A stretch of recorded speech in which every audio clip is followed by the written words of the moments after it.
The Blackwood Asylum. On the outskirts of town for over 50 years, a decaying monument to a dark past. It was said to be haunted by the tormented souls of the patients who had suffered unspeakable horrors within its walls. Despite the warnings, the asylum proved too tempting for Claire and Mark, who were on their first date. The two thrill-seekers met at a local cafe and hit it off immediately. Both shared a fascination with the paranormal, and as the day progressed, they decided to test their courage and explore the infamous Blackwood Asylum. With nervous excitement, they set off towards the asylum. Blackwood Asylum loomed before them, its iron gates creaking open as if inviting them in. The building was a labyrinth of dark hallways and broken windows, the air thick with the scent of decay. Holding hands, Claire and Mark stepped inside, armed with only their flashlights and their adventurous spirits. The door slammed shut behind them, the sound echoing through the empty halls. The couple moved cautiously, their flashlights casting eerie shadows on the walls. As they ventured deeper, the temperature dropped and a sense of dread began to creep in. The first encounter came quickly. In one of the patient rooms, they saw a shadowy figure standing in the corner. The figure turned to reveal hollow eyes and a twisted, anguished face.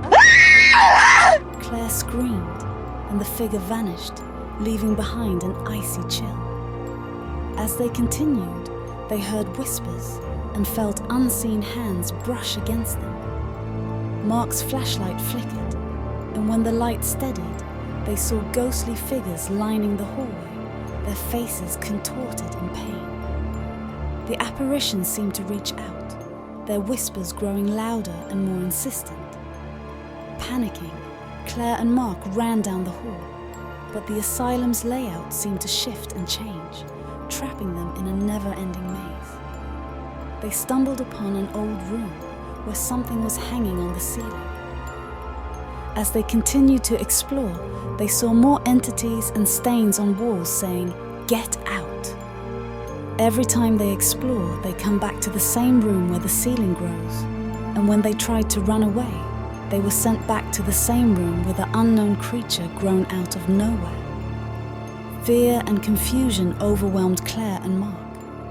They could no longer distinguish reality from illusion. The ghostly entities seemed to invade their minds, whispering dark thoughts and sowing seeds of madness. Mark started to hear voices calling his name, beckoning him deeper into the asylum. Claire saw visions of herself trapped in a padded cell, screaming heavily. Their grip on sanity slipping, Claire and Mark turned on each other, each seeing the other as a grotesque entity. The asylum fed on their fear, warping their perceptions until they no longer recognized themselves or each other. By the time the sun began to rise, Claire and Mark were no longer the people who had entered Blackwood Asylum. Their minds shattered. They had become part of the asylum's dark legacy. The spirits of the asylum welcomed them, their twisted faces now reflecting the same torment that haunted the other entities. As dawn broke, the asylum stood silent once more. Locals spoke in hushed tones about the couple who had entered the asylum on a dare and never returned.